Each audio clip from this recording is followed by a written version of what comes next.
Lecture de l'Évangile selon Luc. On a emmené aussi 2 malfaiteurs avec lui pour les exécuter. Arrivés à l'endroit appelé Crâne, ils l'ont crucifié avec les malfaiteurs. L'un était à sa droite, l'autre était placé à sa gauche. Jésus dit « Père, pardonne-leur, parce qu'ils ne savent pas ce qu'ils font. »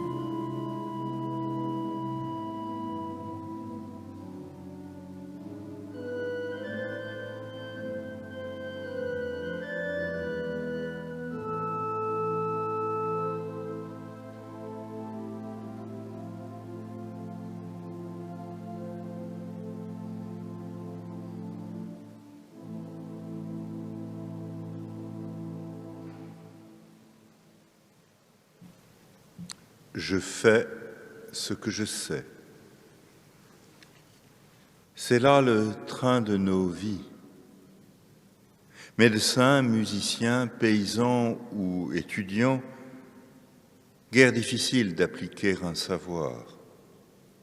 Résoudre une équation, donner la bonne pilule, tailler les fruitiers pour qu'ils donnent. Faire ce qu'on sait, nous pouvons l'exiger en toute justice.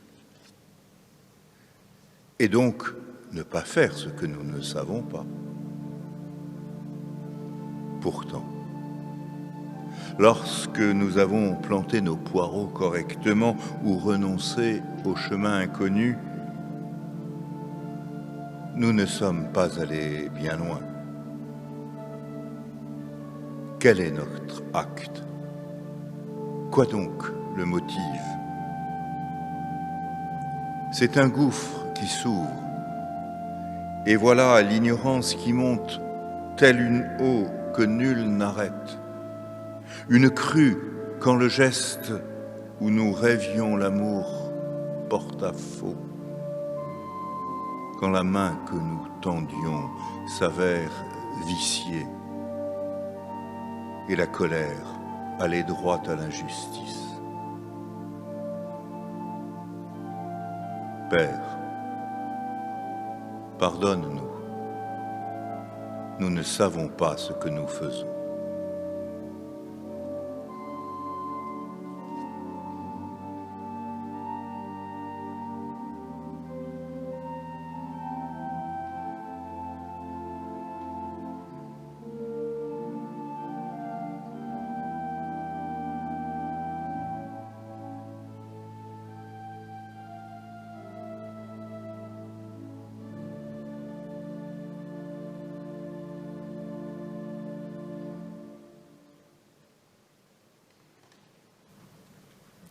L'un des pendus l'a insulté.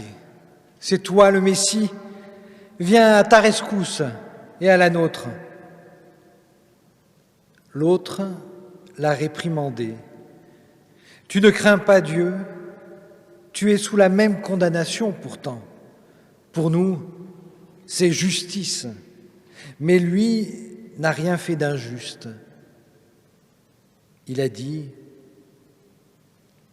Jésus, souviens-toi de moi quand tu seras dans ton règne. » Jésus lui a répondu, « C'est certain, crois-moi, aujourd'hui tu seras avec moi dans le paradis. »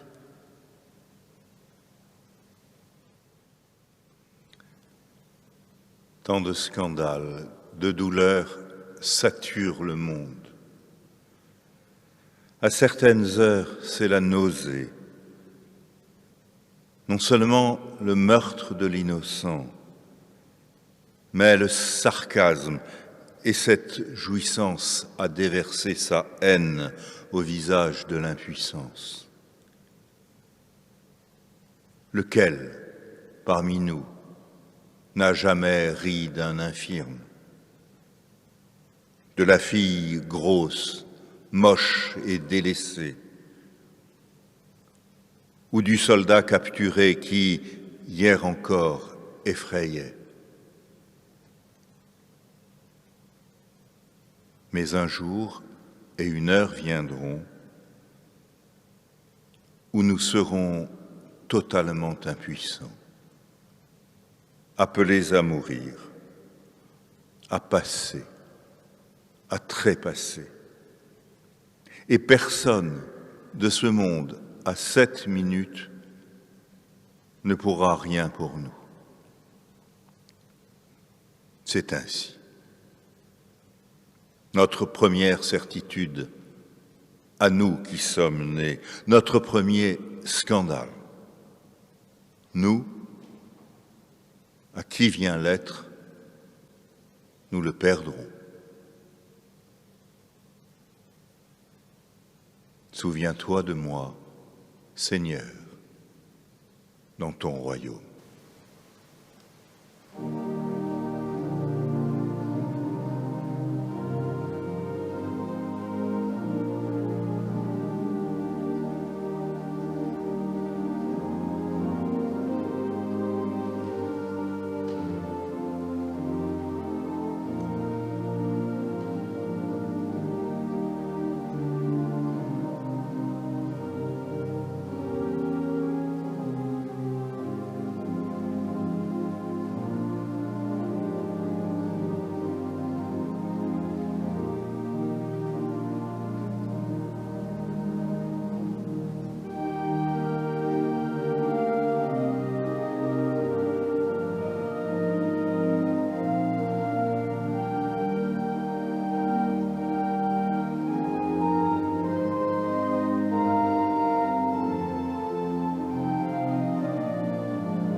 Lecture de l'Évangile selon Jean.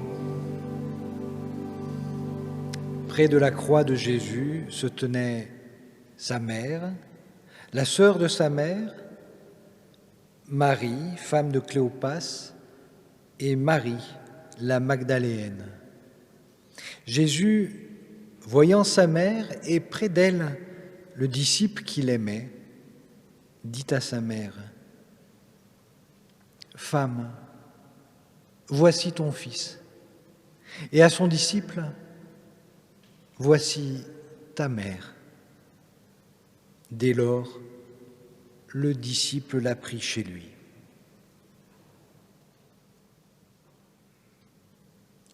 Elle voit mourir son fils.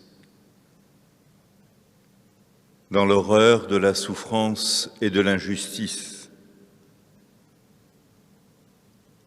au pied de la croix, si peu pour se tenir, l'ami, la mère et deux femmes.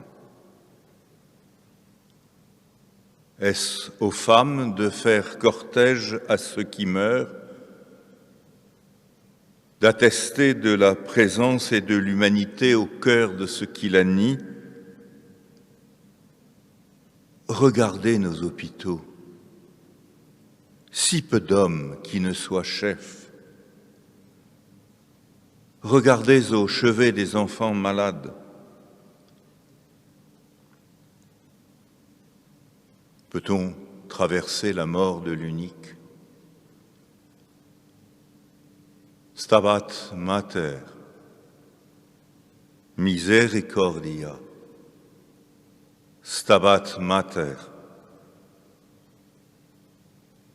Dans l'effondrement, l'engendrement se poursuit. Femme, voici ton fils. Fils, voici ta mère.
Lecture de l'Évangile selon Matthieu. Entre la 6e heure et la 9e heure, les ténèbres couvrirent toute la terre. Vers la 9e heure environ, Jésus cria d'une voix forte, « Élie, Élie, lama sabachthani », ce qui veut dire « Mon Dieu, pourquoi m'as-tu abandonné ?»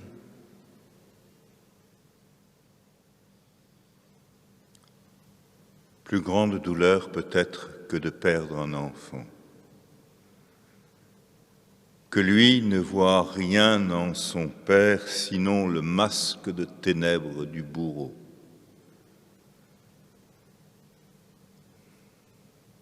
Le voici livré, ton bien-aimé, comme un morceau de viande vivante jeté aux chiens. Dans quel buisson d'épines roulé sans fin, et toi, dans quel silence? Alors, pour lui, j'atteste de toi contre toi. Je crie ou je murmure, qu'importe. Regarde, il n'y a plus rien. Il n'est plus rien. Seul son amour, démembré. Mon Dieu, Mon Dieu, à quoi l'as-tu abandonné?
Sachant que tout a été fait, il dit encore « J'ai soif » pour que se réalise l'Écriture. Un vase était là, rempli de vinaigre. Ils ont mis une éponge pleine de vinaigre autour d'une branche d'hysope et portée à sa bouche.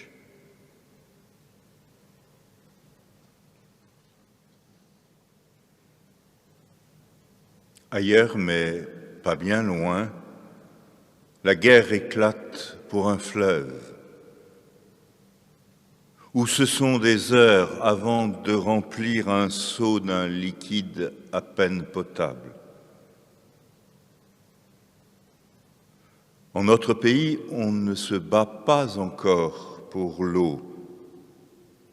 Nous la gaspillons, négligeant, sans même la honte.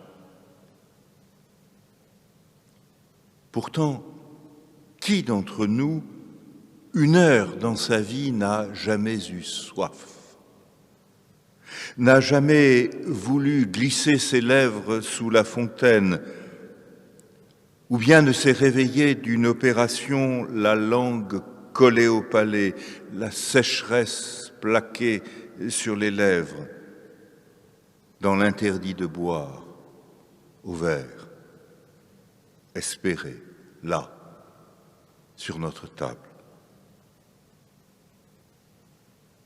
Premier geste, les lèvres qui se tendent vers le sein,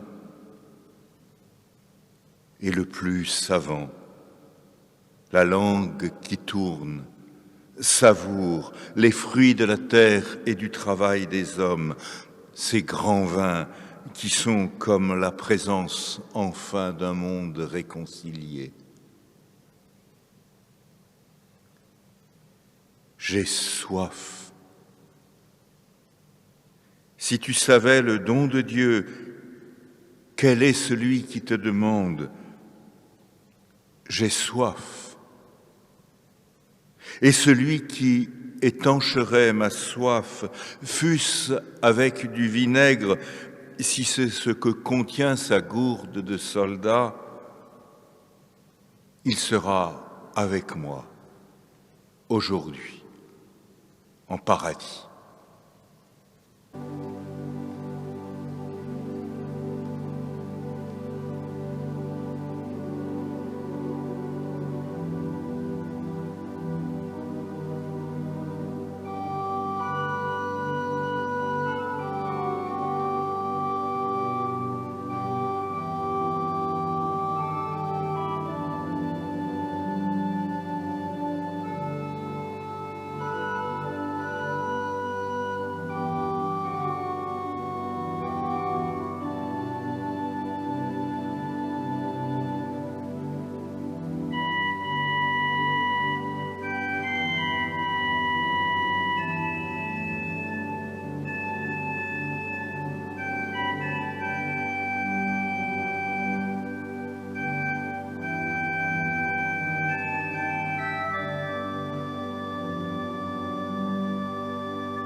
Quand il eut pris le vinaigre, Jésus dit « Tout est fait ». Et, inclinant la tête, il rendit le souffle. Il y eut ce vinaigre donné juste avant la fin. Fut-il la dernière injure ou bien le dernier baume? Nul ne sait. Et puis cette parole s'est accomplie. Et là encore, quoi donc entendre? Ma vie est finie. Fini ce que j'ai tant désiré, aimé. Tout s'efface pour moi qui meurs. Ou bien, voyez maintenant l'œuvre parfaite. Dieu se dépouille de tous ces oripeaux que nous avions plaqués sur son impensable humanité. Tout s'achève-t-il ou bien tout commence-t-il? Bois durci, bois fossile de l'arbre de la dévoration ou du jardin qui va renaître?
Évangile selon Luc. La lumière du soleil disparaît. Le voile du sanctuaire se déchira par le milieu. Jésus s'écrie, « Père, je remets mon souffle entre tes mains. »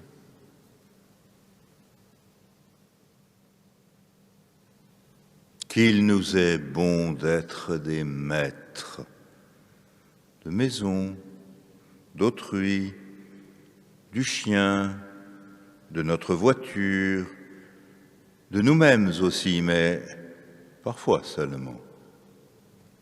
Un rien, et nous bombons le torse. À moins que nous n'ayons soudainement très peur, alors nous nous démettons, nous soumettons au chef, au guide, au maréchal, au 440, au socialisme scientifique, à la voyante qui lit notre avenir. L'histoire n'est bien souvent que cette liste. Comme si la vie n'était pas toujours un don. Que le souffle ne nous ait pas été donné avant toute demande. Alors, au soir comme au matin de mes jours, je tâche de m'en remettre au souffle qui est d'avant les mondes et les peuples encore. Car moi aussi, fils par le Fils, fils dans l'esprit qui souffle où il veut, engendré, non pas créé. En tes mains, Seigneur, je remets mon esprit.